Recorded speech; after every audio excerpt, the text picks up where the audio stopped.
Parce que c'est là qu'il y a à bouffer d'habitude, ben. Hein? Ah, Lia!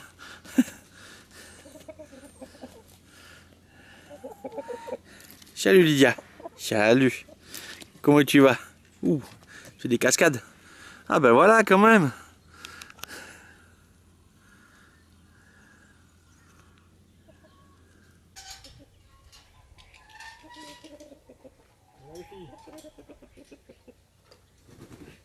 Oh là là là là.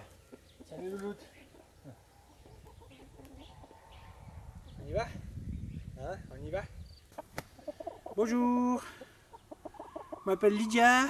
Hein? Je suis le nouveau copain à Stéphane. Enfin la nouvelle copine. Hein? Cause un peu aussi. Vas-y voir, dis-leur quelque chose. Non? Tu veux rien dire? Bon, tu comme tu veux. Ah ouais, bien sûr. Salut.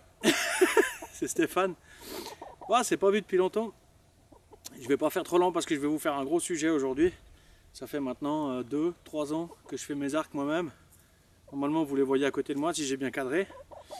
Je vais vous faire un petit topo là-dessus. Je vais vous faire un résumé des trucs et astuces parce que je pense que vous trouvez tellement de vidéos sur internet déjà qui vous expliquent plein de choses. Ah ouais, tout à fait. Et puis je vais vous mettre des liens, énormément de liens aussi je pense dans la description qui vous permettra de vous retrouver avec d'autres travaux, exemples et ainsi de suite qui vous permettront de faire quelque chose de correct. On parle bien d'un arc, en bois massif, donc ça sera plutôt du flatbow. Je n'ai jamais fait de longbow, ça m'intéresse moins. Flatbow, je ne vais pas parler de réflexe, d'efflex, de recurve, de je sais pas quoi. Juste la base, vous allez en forêt, vous trouvez le bout de bois adéquat. On va parler des outils pour les utiliser, quelques astuces qu'on trouve surtout chez les Américains. Il y a très peu de choses en français, à mon sens, qui soient vraiment efficaces ou claires. J'entends pour quelqu'un qui commence. Et puis voilà, on va y aller comme ça, à la fraîche, un peu comme d'habitude. Hein. Alors, on va avancer, essayer d'avancer chapitre par chapitre. On va commencer par vous montrer ce que j'ai déjà fait, et le peu d'expérience que j'ai quand même. On parlera des essences de bois, on va parler des ébauches et ensuite de la finition, tiltering, cordes. Je parlerai pas des flèches, des carquois, ça c'est relativement simple, vous trouvez plein de vidéos assez faciles pour faire des flèches. Alors les bois, privilégiez si vous en avez dans vos forêts, essayez de commencer avec du frêne. Voilà, c'est le plus simple, c'est vraiment un bois docile, un bois fibreux, qui se laisse bien travailler, que ce soit vert ou sec. Si vous voulez faire vos premiers essais, moi je vous conseille de prendre du frêne, ça reste quand même quelque chose de sympa à travailler. L'érable, qui est un peu le même bois blanc, la seule chose c'est que vous aurez un arc qui va être de moindre puissance, l'érable étant, en tout cas pour mes essais, est-ce que c'était une question de cerne, je ne sais pas après, mais pour moi l'érable tient beaucoup moins les grandes puissances, donc il faudra le travailler différemment et le descendre peut-être beaucoup plus bas, entre 20 et 30 livres on va dire maximum. Plus haut il a tendance à éclater, expérience faite. Le frêne ça tient bien, là celui avec le carquois que je vous ai montré derrière moi est à 42-43 livres je crois, à 31 pouces d'allonge, donc j'ai une grande allonge, j'ai quand même une allonge assez conséquente, donc c'est clair que voilà, c'est déjà d'une bonne puissance, on peut déjà, surtout au début, ça sert à rien de commencer hein, avec des 60 livres, hein, ça c'est utopique. Commencer avec du 20-25 livres c'est déjà une bonne chose, on peut déjà bien s'amuser avec des cibles proches mais en étant beaucoup plus compact au niveau des buts à atteindre, voilà, des focus, donc voilà, c'est mon conseil, hein, vous en ferez ce que vous voulez.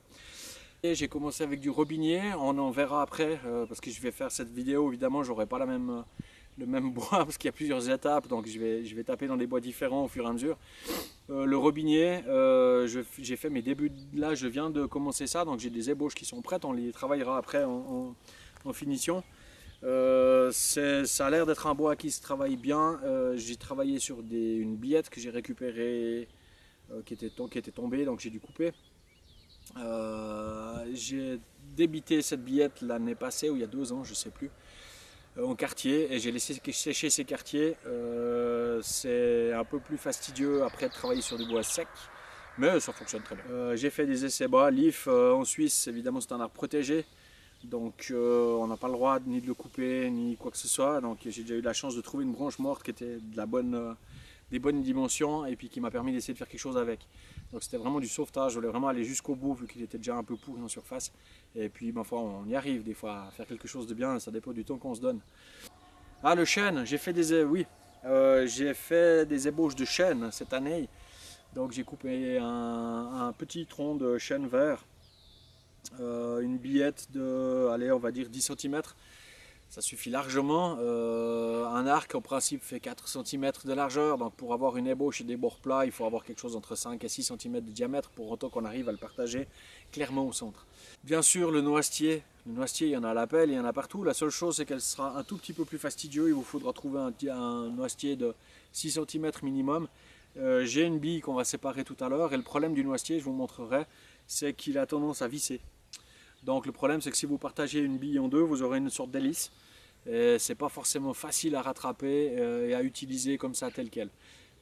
Peut-être qu'il faudra justement partir d'une branche de 6 cm au plus gros du diamètre et puis tailler à la hache pour avoir une ébauche à peu près correcte. Voilà, je crois que pour les bois j'en ai assez dit. Il va me rester encore un tout petit peu de vocabulaire à vous donner, hein. Dernière petite chose, il vous faudra trouver une billette qui fasse à peu près votre largeur entre bras.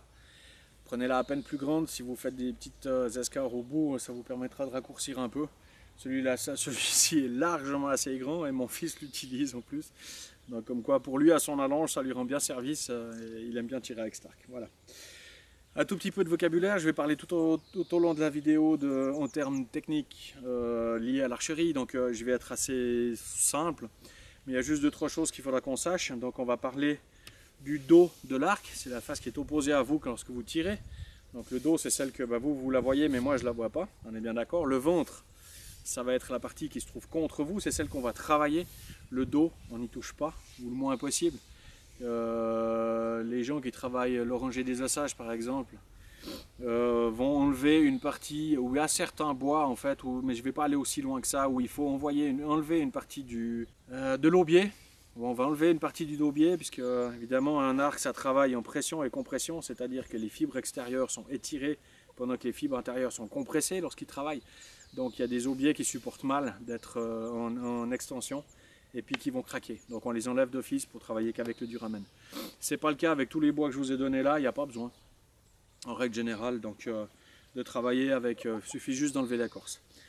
Donc je disais, on va travailler avec le dos, le ventre qui est la partie qu'on va travailler, le dos on n'y touche pas, la poignée, le repose-flèche, ça va pas être très difficile. Ensuite on va avoir les poupées, c'est les parties qui se trouvent à chaque bout où on va mettre la corde par la suite. Et puis les branches, je crois que c'est à peu près tout en fait, c'est pas si compliqué. Je suis allé chercher 2 billettes en forêt hier. Je suis tombé sur cette billette là qui doit être du noisetier. Donc on voit déjà qu'il y a des lignes qui sont tout sauf droites là-dedans. Ça a été abattu par les gens des... Je ne sais pas si vous la verrez, j'espère. Ça a été abattu par les gens des forêts, ils ont fait de l'élagage. Donc j'ai de la chance de trouver un morceau qui est à peu de choses près de la bonne longueur. Ce sera un peu court pour le départ, mais quand on a l'habitude, ça va. Je vais essayer de le partager après, je vous montrerai ce que ça donne, si on arrive à le partager droit ou pas. Sur ce genre de billettes et de troncs aussi gros pour du noisetier. Ici j'ai une billette d'orme, la même chose, c'était une billette qui était couchée à côté de cette coupe là, et déracinée, donc cool, c'est encore frais. J'ai malheureusement mal coupé en bas, mais je vais choisir un peu la manière de partager cette billette pour que je me retrouve avec quelque chose de bien. Je sais encore pas trop comment, mais je vais y arriver. Voilà, donc après les opérations sont assez simples, hein, vous verrez ça dans d'autres vidéos.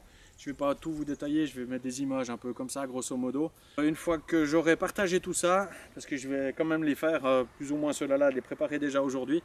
Le bois vert a vite tendance, surtout quand la température change, l'humidité change. Voilà, je l'ai coupé hier, il est déjà fondu, donc il commence déjà à fondre en tête. Il faut le traiter relativement rapidement, histoire de ne pas avoir des fentes un peu partout, puis que ce soit encore utilisable. Pour la fente, il faut vraiment choisir, vraiment bien étudier son bout de bois, regarder où se trouvent les nœuds.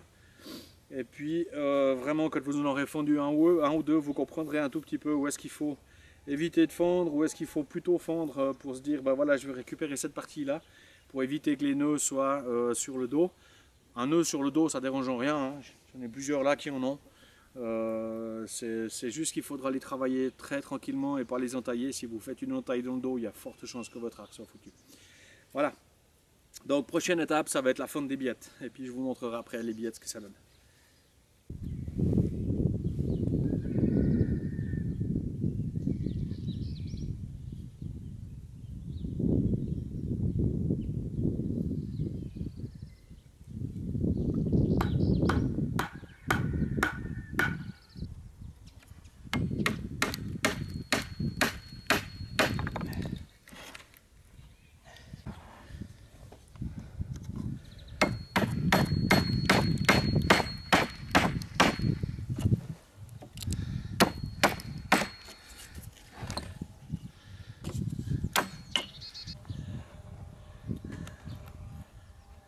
Voilà, donc je vous disais qu'au final ça ressemble quand même pas mal à deux hélices d'avion. Ouais. Alors on voit que c'est impossible de fondre ce noisetier de manière droite. Alors la seule chose qu'on va pouvoir sauver, c'est que si on regarde, c'est un peu voulu on va dire de tailler ça comme ça, c'est que là j'ai une arête avec un dos qui va être sauvable. Donc il va falloir que je me fie à ça, que je fasse une petite ligne avec un crayon, un bout de charbon, une ficelle, n'importe. Et puis pour cette billette là, on va pouvoir la sauver. Nos deux billes de noisetier, on voit clairement que c'est une véritable hélice d'avion, hein, une fois fondue. Voilà, elles vont être sauvables, hein. On arrive à trouver, on va réussir après sur le dos, donc ce sera la prochaine étape, sur le dos de l'arc, à tracer une ligne droite en essayant de suivre la fibre, toujours. Donc elle va pouvoir partir depuis là et arriver à l'autre bout. En essayant de suivre cette ligne, on devrait réussir à sortir quelque chose de pas trop mal.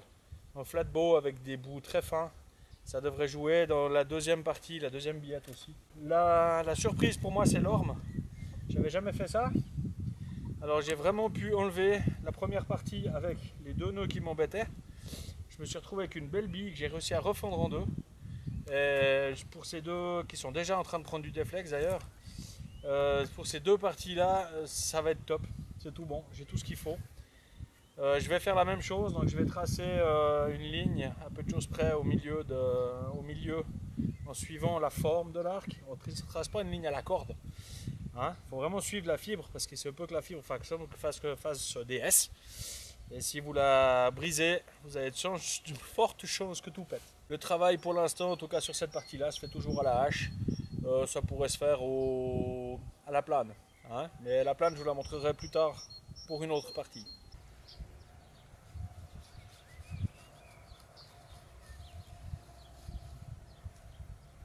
Donc une fois qu'on a trouvé à peu près la ligne qu'on allait suivre, ça va être l'axe sur le dos. Et ça va vous permettre de suivre avec la hache ensuite quelque chose qui fera à peu près 2 cm de chaque côté de cet axe pour arriver à faire une billette qui soit exploitable.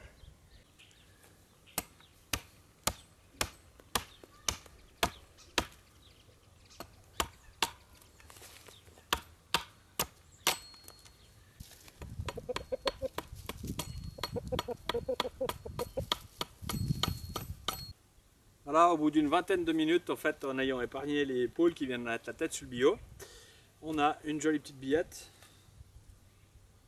Hein, et je vais faire les 1, 2, 3 autres. Hop là, voilà, 4 billettes. Un après-midi parce que j'ai 200 voisins qui sont passés avec qui on a tapé la discute.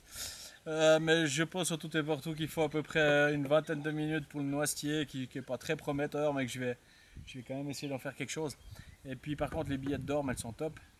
Il faut à peu de choses près, sans déconner, les partager, ça a été du beurre.